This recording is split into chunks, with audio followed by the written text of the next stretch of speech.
చాలా బాగా చేసింది.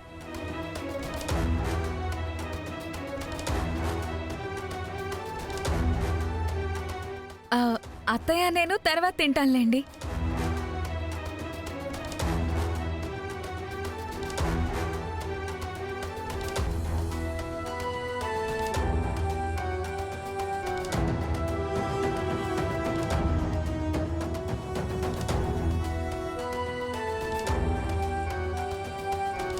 అమ్మా, నేను ఆఫీస్కి వెళ్ళొస్తాను. గగన్ గారు, దీని మీద సంతకం పెట్టించుకోండి. ఆ తర్వాత భూమికి కావాల్సిన సంతకం కూడా పెట్టచ్చు.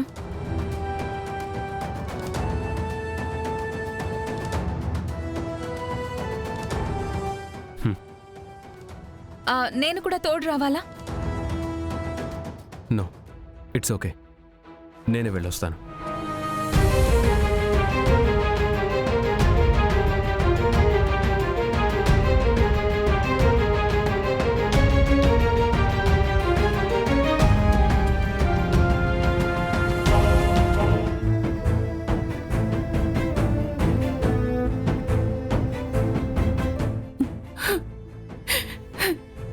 నా పిల్లలకి నన్ను దూరం చేసి ఏం సాధించాలనుకుంటోందా తారా? నేనేం పాపం చేశాను? ఇన్నేళ్ళు ఆయనకి దూరంగా ఉంటూ పిల్లలే ప్రాణంగా బతికాను. ఇప్పుడు వీళ్ళకు కూడా దూరం అయితే నేను ప్రాణాలతో ఉండలేను.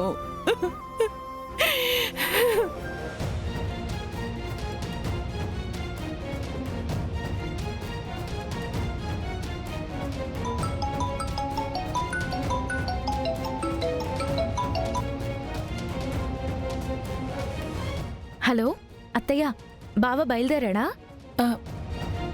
అది బయలుదేరాడు. అత్తయ్య ఏడుస్తున్నారా?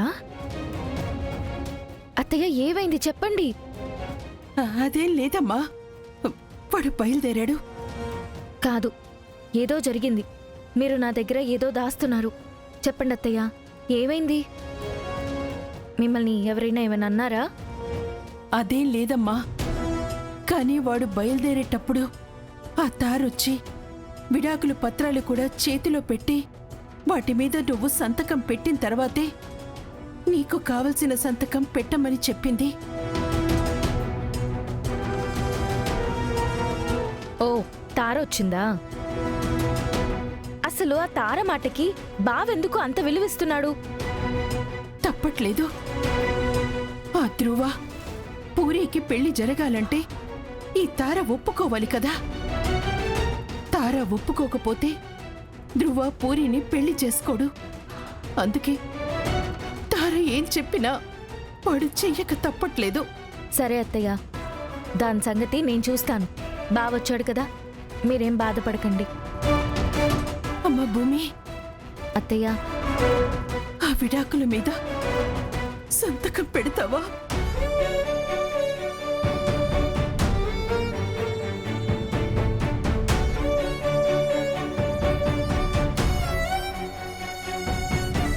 పెట్టాలి కదత్తయ్య, తప్పదు. ఇప్పుడు నేను విడాకుల మీద సంతకం పెడితేనే కదా బావా నాకు కావాల్సిన సంతకం పెడతాడు. ఆ సంతకం పెడితే ఇక మీరిద్దరూ విడిపోయినట్టే కదమ్మా. ఎందుకత్తయ్యా అలా అంటారు? ఇక నీకు ఇంటికి సంబంధం ఉండదు కదా. కానీ కోడలంటే నీలా ఉండాలి, ఆ తారలా ఉండకూడదు. అత్తయ్యని అమ్మలా చూసుకుంటావు, నా కొడుకుని ప్రాణంగా ప్రేమిస్తున్నావు. నిన్ను వదులుకునే పరిస్థితి ఈ ఇంటికి రాకూడదమ్మా.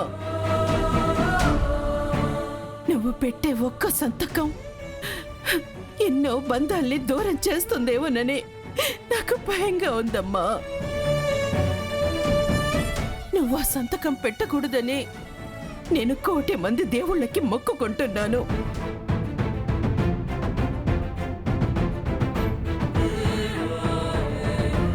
ఉంటానత్తయ్య.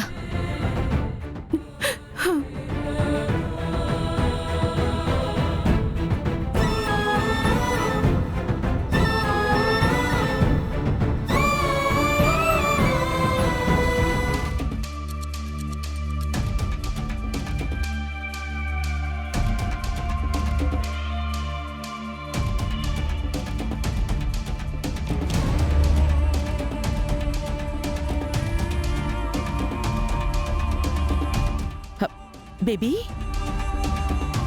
చెర్రీ ఏంటి అలా వాగుతున్నాడు?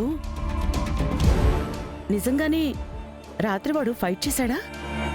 నిన్ను కాపాడా? చిచ్చి, వాడి మొహం. వాడసలు రానే లేదు మమ్మీ. ఒకవేళ వచ్చినా వాడే తన్నులు తింటాడు గాని వాడెవడిని కొట్టగలడు?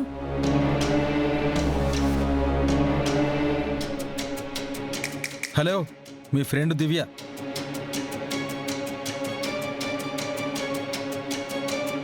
నువ్వే కదా నాకు ఫోన్ చేసింది?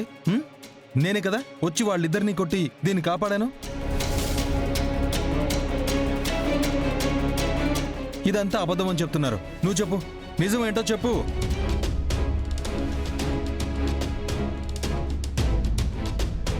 అవునా? రాత్రి తీసుకెళ్లారా? నక్షత్రనా? ఎవరు? ఏ, అవ్వా,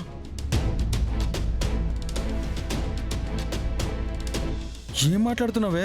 నువ్వు కూడా మాట మార్చేస్తున్నావు. నువ్వు కూడా రాత్రి తాగావేంటి? నేను తాగడం ఏంటి? రాత్రి నేను నీకు ఫోన్ చేసిన మాట నిజమే, కానీ నక్షత్రకు కొంచెం మందు ఎక్కువైంది, వచ్చి ఇంటికి తీసుకెళ్ళమని చేశాను. కానీ నువ్వేమన్నావు? అది మందు తాగడం నేను కాదు, అనలేదు. విషం తాగినా నాకేం సంబంధం లేదన్నావు కదా. ఓ, నేను అనలేదు. నక్షత్ర, నేను వెళ్తాను, నాకు చాలా పనుంది. అంటే నేను వెళ్ళొస్తాను. ఓకే. ఏ, ఏ,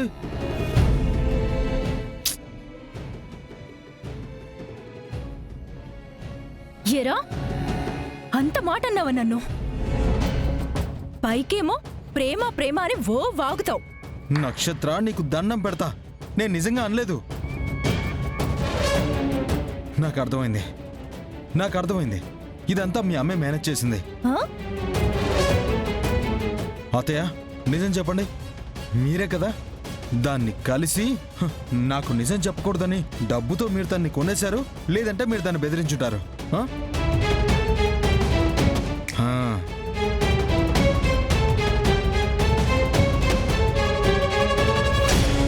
నా కంఠంలో ప్రాణం ఉండగా నా కూతుర్ని నేను కలవనివ్వను. ఈ ఇంట్లో నువ్వు దాన్ని మొగుడివి కాలేవు. అసలు నా కూతురి జీవితాన్ని నేను ఎక్కడికో తీసుకెళ్లాలని చూస్తున్నాను. నీలాంటి వాడి చేతిలో పడి దాని జీవితం బుగ్గిపాలు కానివ్వను. అర్థమైందా?